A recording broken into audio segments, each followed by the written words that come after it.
Hello friends, इस video में हम DCB bank and development credit bank का शेयर वैल्यूएशन करेंगे और जानेंगे क्या सही समय शेयर खरीदने का। दोस्तों इसमें आपने शेयर खरीद कर रखा है, इसमें क्या एक्शन लेना है इस वीडियो के अंत का पता चल जाएगा। दोस्तों इसमें हम लोग दोस्तों एक एनएससी में क्या कारोबार चल रहा है देखेंगे, फिर उसके बाद देखो इसमें शेयर होल्डिंग पैटर्न में क्या चल रहा है देखेंगे, फंडामेंटल एनालिसिस करेंगे, चार्ट के बारे में भी देखेंगे, ऊपर चढ़ाव क्या चल रहा है उसके, इसलिए वीडियो को पूरा अंत तक देखिएगा।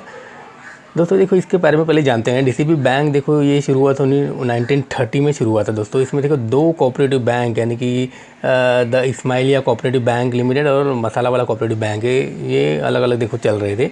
1981 में देखो ये इस्माइलिया कोऑपरेटिव बैंक और ये मसाला वाला कोऑपरेटिव बैंक दोनों मर्ज हो गए, दोनों एक होके दोनों ने एक नया बैंक फॉर्म किया, डेवलपमेंट कोऑपरेटिव बैंक लिमिटेड करके। देखो ये अलग नाम से ये फॉर्म हुआ था।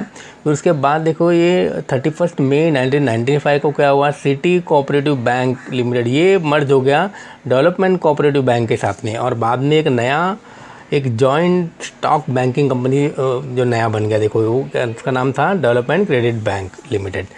और उसके बाद देखो इसके प्रमोटर्स जो है Aga Khan fund for economic development, ये तो AKFFD और ये प्लैटिनम जुबली इन्वेस्टमेंट लिमिटेड, इन लोगों ने दोनों ने मिलकर 14.89% ये होल्ड करके रखा हुआ डीसीबी बैंक का शेयर्स। ये 31 दिसंबर 2019 तक का ये काउंटिंग है। दोस्तों उसमें देखो डेवलपमेंट क्रेडिट बैंक का देखो ये 334 ब्रांचेस है और टोटल 19 स्टेट्स में है और 3 यूनियन टेरिटरीज़ में है। ये दिसंबर 31 2019 तक ये काउंट किया गया। और उसमें देखो इनका सेगमेंट क्या क्या है दोस्तों, इसका अलग अलग सेगमेंट देखो क्या क्या है उसके बारे में हम देख लेते हैं। इसका रिटेल है, माइक्रो एसएमई है, फिर mid corporate, agriculture, commodity, government और public sector, Indian bank, cooperative bank, और ये देखो ये सब इनको देते हैं। NBFC है। फिर टोटल इसके 6 लाख कस्टमर्स है दोस्तों दोस्तों उसके बारे में थोड़ा शेयर वैल्यूएशन वगैरह देख लेते हैं हम लोग। मार्केट कैपिटलाइजेशन देखो 2978 करोड़ है इसका। बुक वैल्यू देखो 100 रुपीज़ है, उसका रेट देखो 95 के आसपास अभी चल रहा है। ROCE देखो 7.61% इसका ROCE है, बहुत कम है नॉर्मली। और CAR देखो कैपिटल एडेक्वेसी रेशियो देखो 16.81%, मतलब 17% के आसपास, देखो बहुत अच्छा खासा है। मतलब कैपिटल एडेक्वेसी रेशियो बैंक का क्या होता है दोस्तों, जब भी कोई लोन वोन किसी को चाहिए तो उसके पास कितनी कैपेसिटी है लोन, तो 17% के आसपास ये अच्छा खासा है दोस्तों। ये HDFC बैंक से भी कंपेयर करेंगे तो उसका भी लगभग इतना ही है, मतलब तो ये बहुत CAR 17% के आसपास देखो बहुत ज़बरदस्त है। तो प्राइस टू बुक वैल्यू देखो 0.95, मतलब एक से कम आ रहा है दोस्तों ये। उसके बाद देखो ये इंडस्ट्री पी देखो 14.3 है, जबकि देखो स्टॉक पी बीच में बताया गया है 8 है। तो यहाँ पर इंडस्ट्री पी से कंपेयर करूँगा तो बहुत कम रेट पर अवेलेबल है। प्रमोटर होल्डिंग देखो 14.88% है जैसे हमने देखा। इसके बाकी का भी शेयर होल्डिंग हम देखेंगे दोस्तों। और रिटर्न ऑन एसेट देखो क्या होता है, देखो बैंक के लिए खास स्पेसिफिक रेशियो होता है दोस्तों। जैसे कि एसेट बैंक का क्या होता है, बैंक जो लोन देती है सामने वाले को तो वो उनका एसेट होता है, तो उसके ऊपर देखो कितना नेट वो कितना परसेंटेज कमा लेती है। तो वो 1 से लेकर 2% के बीच में अगर है तो बेस्ट होता है। इसको उसका 1% है तो भी ठीक ठाक है। HDFC बैंक का 2% के आसपास आता है, तो ये थोड़ा ठीक ठाक लेवल पर है। मतलब इससे कम होगा तो फिर बैंक का कुछ मतलब भी नहीं रह जाता है। मतलब एसेट के ऊपर 1% तो कम से कम ये कमा रही है, मतलब ये इसका ये मीनिंग होता है। फिर करंट प्राइस देखो 95.65 चल रहा है, स्टॉक पे 8 रुपीज़ चल रहे हैं। नीचे देखते हैं ROE 11% है। जो कासा देखो, कासा क्या होता है, करंट अकाउंट और सेविंग अकाउंट का रेशियो होता है, देखो 23.95% है। ये बहुत ज़्यादा तो नहीं है। इसको HDFC बैंक से देखेंगे तो HDFC का 40-45 के आसपास आता है बीच में। मतलब इससे देखो कासा रेशियो जितना ज़्यादा रहेगा ना तो उतना अच्छा रहता है। मतलब देखो करंट अकाउंट सेविंग अकाउंट से में तो करंट अकाउंट में तो ब्याज भी देना नहीं पड़ता, और सेविंग अकाउंट में तो थोड़ा कम ब्याज देना पड़ता है, 4-5% ब्याज देना पड़ता है। तो उसके बेस पर देखो ये जितना ज़्यादा रहेगा ना तो बैंक को उतना कम ब्याज देना पड़ता है सामने वाले को, और वो फिर सामने से जो लोन देते हैं 12-13% के रेट पर, तो उसमें उनका ज़्यादा फ़ायदा हो जा रहा है। तो उससे कासा रेशियो बहुत ज़्यादा होगा तो बहुत अच्छा है दोस्तों। यहाँ पर डेट टू इक्विटी रेशियो को देखने का मंतव्य नहीं होता है। PEG रेशियो देखो 0.49 है, और price earning to growth ratio भी अच्छा खासा है, देखो आधा पे चल रहा है। फिर प्लेज परसेंटेज कुछ नहीं है। फिर यहाँ पर राइट साइड में देखो 52 वीक हाई और लो देख लेते हैं। 52 वीक हाई देखो 244 तक गया था, लो देखो अभी 73 रुपीज़ तक बना के थोड़ा ऊपर बढ़ा गया है। डिविडेंड यील्ड देखो 1.05%, डिविडेंड यील्ड बहुत कम है।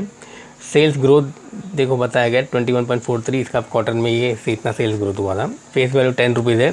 फिर नेट एनपीए में ध्यान देते हैं दोस्तों। देखो नेट एनपीए मतलब नॉन परफॉर्मेंस एसेट। इनका एसेट तो मैं बताऊँ, जो लोन देते हैं उसको एसेट ही बोलते हैं उन लोग। तो वो नॉन परफॉर्मेंस मतलब समझो मैंने 100 रुपये लोन दिया तो उसमें से कितना पैसा वापस नहीं आता है ना, तो उसको नॉन परफॉर्मेंस एसेट बोलते हैं। तो देखो 100 रुपये अगर वो लोन देते हैं तो 1 रुपया उनका देखो 1% बताया गया, तो एक रुपया उनको रिटर्न नहीं मिलता है, तो 99 रुपीज़ उनका सही रहता है। तो ये नॉन परफॉर्मेंस एसेट, ये भी ठीक ठाक है। बाकी के देखो बैंकिंग का तो बहुत ज़्यादा 6-7% तक भी पहुंच जाता है, तो ये ठीक ठाक है एक तरह से दिखाए तो। EPS देखो 11.80 अर्निंग पर शेयर। फिर change in promoter holding 3 years में प्रमोटर्स ने थोड़ा शेयर बेचा था 1% के आसपास देखो इसमें। अब हम इसका क्वार्टरली प्रॉफिट एंड लॉस पर नज़र मार लेते हैं दोस्तों। इसका दिसंबर 18 को दिसंबर 19 से कंपेयर करेंगे। दिसंबर 18 में देखो रेवेन्यू कितना 777 करोड़ था, तो दिसंबर 19 में देखो बढ़कर 898 करोड़ हुआ, देखो ज़बरदस्त जंप लिया है। फिर यहाँ पर देखो नेट प्रॉफिट देखो दिसंबर 18 को 86 करोड़ था, जो कि बढ़कर देखो दिसंबर 19 को 97 करोड़ हो गया। देखो ज़बरदस्त एकदम क्वार्टरली रिजल्ट दिया दिसंबर 19 का। तो इसका प्रॉफिट एंड लॉस शुरू से लेकर अभी तक देख लेते हैं दोस्तों। इसमें जो जहाँ पर ग्रोथ नहीं हुआ सिर्फ उसी को टारगेट करेंगे। देखो यहाँ पर मार्च 2008 से लेके अच्छा खासा देखो ग्रोथ हो रहा है। सिर्फ मार्च 2010 को सिर्फ देखो थोड़ा सा ग्रोथ में गिरावट हुई है, 459 करोड़ हुआ। बाकी देखो उसके बाद कंटिन्यूस बढ़ता ही जा रहा है। और यहाँ पर नेट प्रॉफिट में भी देखो मार्च 2009 को देखो लॉस हुआ 88 करोड़ का, उसके बाद मार्च 2010 को भी 78 करोड़ का लॉस हुआ। उसके बाद से देखो 21 करोड़ 55 करोड़ लगातार बढ़ता ही जा रहा है।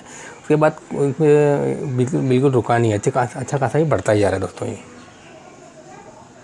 तो इसका 1 साल का चार्ट देख लेते हैं। 1 साल पहले देखो ये अराउंड 240 तक भी चला गया था दोस्तों। उसके बाद गिरते गिरते अभी ये 95 रुपीज़ तक आ गया है दोस्तों। उसका शुरू से लेकर अभी तक का चार्ट देख लेते हैं। देखो शुरू में देखो 2008 में पहले देखते हैं 148 रुपीज़ था, फिर वो मंदी के समय गिरते गिरते देखो 22 रुपीज़ तक गिर गया था ये।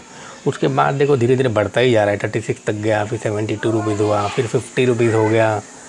उसके बाद देखो 142 तक हुआ, फिर 207 बढ़ते बढ़ते देखो 237 तक गया था ये। फिर अभी गिरते गिरते 73 तक इसने बॉटम बना के फिर अभी 95-96 तक ये चल रहा है दोस्तों। इसका शेयर होल्डिंग पैटर्न पर एक बार नज़र मार लीजिए। जैसे कि 15% तक इसमें प्रमोटर्स लोग ने पैसा लगाया, तो बाकी पैसा किसने लगाया है? तो देखो इसमें यहाँ पर बताया गया, यहाँ पर प्रमोटर्स होल्डिंग देखो 14.88% है, और पब्लिक का देखो यहाँ पर बताया गया 85.12%। तो देखो अगर पूरे के पूरे जनरल हम जैसे लोगों रिटेल इन्वेस्टर लोग ने अगर 85% में अगर हैं, तो दोस्तों इसमें पैसा नहीं लगाना चाहिए आपको। लेकिन अभी यहाँ पर हम देखेंगे कि ये 85% में कौन कौन शामिल है, तो ये आपको देखना बहुत ज़रूरी है। तो डिटेल हम देखते हैं। देखो 85% में देखो म्यूचुअल फंड की 21 स्कीम ने देखो पैसा लगाया हुआ इसमें, या इसमें देखो और इंडिविजुअल उसके अलावा भी देखो यहाँ पर आदित्य बिरला सन लाइफ ट्रस्ट, फिर HDFC small cap, ICICI prudential, DSP small cap, Sundaram mutual fund, देखो बाकी के बाप रे इतने सारे स्कीम ने देखो पैसा लगा के रखा। अल्टरनेट इन्वेस्टमेंट फंड की 13 स्कीम ने देखो उसमें पैसा लगा के रखा हुआ है। फिर यहाँ पर फॉरेन पोर्टफोलियो इन्वेस्टर देखिए 123 लोगों ने देखो इसमें पैसा लगा के रखा हुआ है। इसमें देखो ये टोटल 58% का देखो यही हो जाता है, नीचे टोटल देखेंगे तो। बाकी का जो होता है मतलब 10-15% पब्लिक नॉर्मल पब्लिक लोग का लगा हुआ है, तो वो ये ठीक ठाक है। इसमें ज़्यादातर देखो DI और FI की होने चाहिए परसेंटेज ज़्यादा, तो ये कंपनी स्ट्रांग मानी जाती है। तो ये एक तरह से शेयर होल्डिंग पैटर्न बहुत अच्छा है दोस्तों इसका। तो इसका कारोबार कैसे चल रहा है देख लेते हैं दोस्तों। ये मैंने देखो 21 अप्रैल को मैंने ये 11:30 बजे तक ये NSE से डेटा उठाया था। तो इसमें देखो निफ्टी यहाँ पर 2.68% तक डाउन है उस टाइम पे। उस टाइम में देखो यहाँ पर DCB बैंक देखो 5.85% डाउन है, 5 रुपये 60 पैसे तक देखो गिरा हुआ है। इसमें बाय क्वांटिटी और सेल क्वांटिटी एक बार नज़र मार लेते हैं। बाय क्वांटिटी में यहाँ पर देखेंगे 2,41,000 के आसपास देखो बाइंग चल रही है, और सेल क्वांटिटी देखो 1,79,000 के आसपास देखो चल रहा है। तो मतलब देखो ये बाइंग ज़्यादा चल रहा है इसके अंदर। और नीचे देखो परसेंटेज ऑफ डिलीवरी क्वांटिटी के में कितना गया है 60.43%। देखो ज़बरदस्त में डिलीवरी उठा रहे लोगों को लग रहा है कि ये बहुत अट्रैक्टिव रेट पर है करके ये डिलीवरी उठा रहे लोग उसमें। तो दोस्तों मेरा ये कहना है कि इसमें अभी देखो अभी अचानक से बहुत दिनों तक बाज़ार में तेज़ी थी, तो देखो आज फर्स्ट डे है कि बाज़ार अचानक से गिर रहा है। और एकदम जो जीडीपी वगैरह जो बोला गया 1.9% और बाद में चलकर 1% भी आने वाला है। तो ये सारे के सारे बैंक सारे धीरे धीरे देखो गिर सकते हैं अच्छी तरह से। तो उसमें अभी आप कोई भी शेयर में ख़रीदारी मत कीजिएगा। इसमें भी आप कोई भी खरीदारी मत कीजिए। शेयर लेकर रखा है तो होल्ड कीजिए। अचानक से जो कुछ भी हो सकता है, इसलिए कुछ कहा नहीं जा सकता दोस्तों। इसलिए दोस्तों आप अपनी इन्वेस्टमेंट एडवाइज़र से भी पूछिए और 2-3 लोगों से भी पूछ कर आप सलाह ले सकते हो। फिलहाल तो मेरा कहना होगा अपने शेयर लेकर रखे होल्ड कीजिएगा और कोई भी बाइंग मत कीजिएगा। दोस्तों आपको वीडियो कैसा लगा लाइक और कमेंट कीजिएगा और मेरे चैनल पर नहीं हो तो प्लीज़ सब्सक्राइब कीजिएगा। Thank you.